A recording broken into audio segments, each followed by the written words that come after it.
ఇప్పుడు చెప్పు నీలవేణి.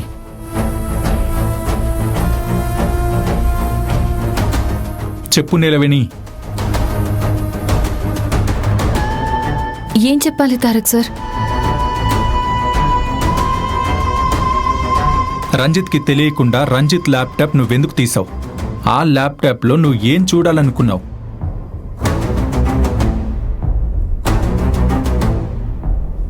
నువ్వు కావాలనే రంజిత్ ల్యాప్టాప్ తీసావని, దానికి కూడా ఏదో ఒక కారణం ఉండే ఉంటుందని నాకు తెలుసు.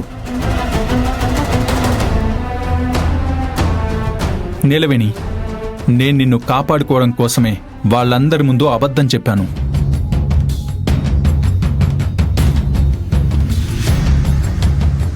నీ మీద మాట పడకుండా చేయడం ఎలా అయితే నా బాధ్యతో, ఇప్పుడు నిజం తెలుసుకోవడం కూడా నా బాధ్యతే.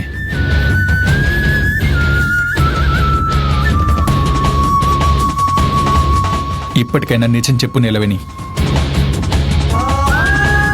ఆ విషయం గురించి మీకేం చెప్పలేను తారక్ సార్. రంజిత్ నిజ స్వరూపం తెలిస్తే మీరు ఊరుకోరు. వాణ్ణి చంపినా చంపి పారేస్తారు. అప్పుడు మీరు నాకు దక్కరు. అందుకే మీకు నేను నిజం చెప్పలేకపోతున్నాను. అడిగేది నిన్నే నీలవేణి. రంజిత్ వాళ్ళు ప్రీ వెడ్డింగ్ షూట్కి వెళ్లకుండా ఆపావు. ఇప్పుడు తన ల్యాప్టాప్ తీసుకున్నావు. వీటన్నిటికీ ఏదో ఒక కారణం ఉంది, కానీ అది చెప్పడానికి వెనకాడుతున్నావు కదా. అది తారక్ సార్, అది నిన్న రంజిత్ హాస్పిటల్ పాలవుతాడని కూడా నీకు ముందే తెలుసు కదా.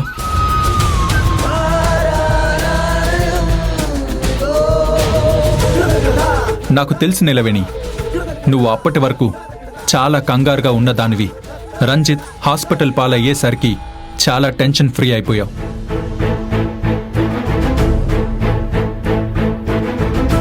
నాతో సంతోషంగా ఏదైనా షేర్ చేసుకుంటావు.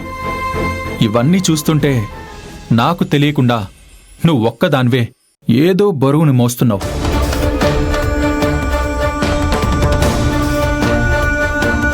అది నాతో చెప్పు నీలవేణి.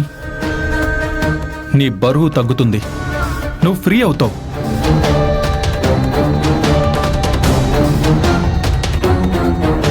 అది ఏంటో చెప్పు నీలవేణి. నేను నీకు హెల్ప్ అవుతాను కదా.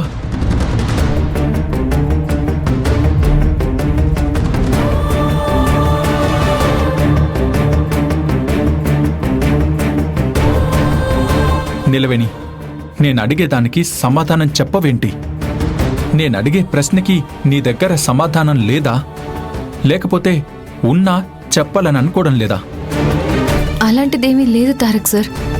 నా దగ్గర నువ్వేదైనా విషయం దాస్తున్నావా?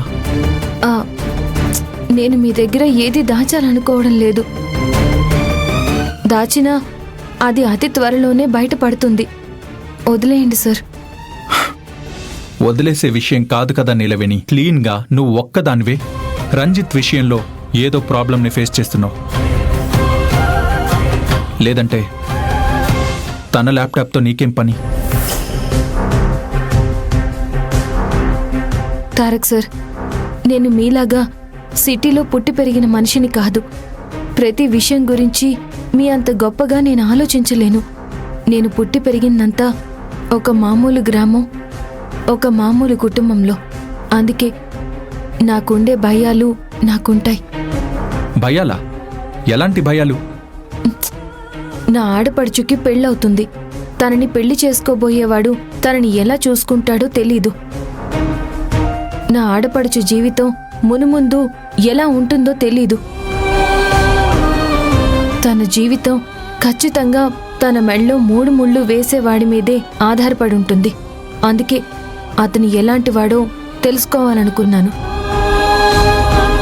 అయితే ఒక మనిషి గురించి పూర్తిగా తెలుసుకోవాలి అంటే అతని చేతిలో ఉన్న ఫోన్ అయినా ల్యాప్టాప్ అయినా అతని గురించి పూర్తి నిజాలు చెప్తుంది.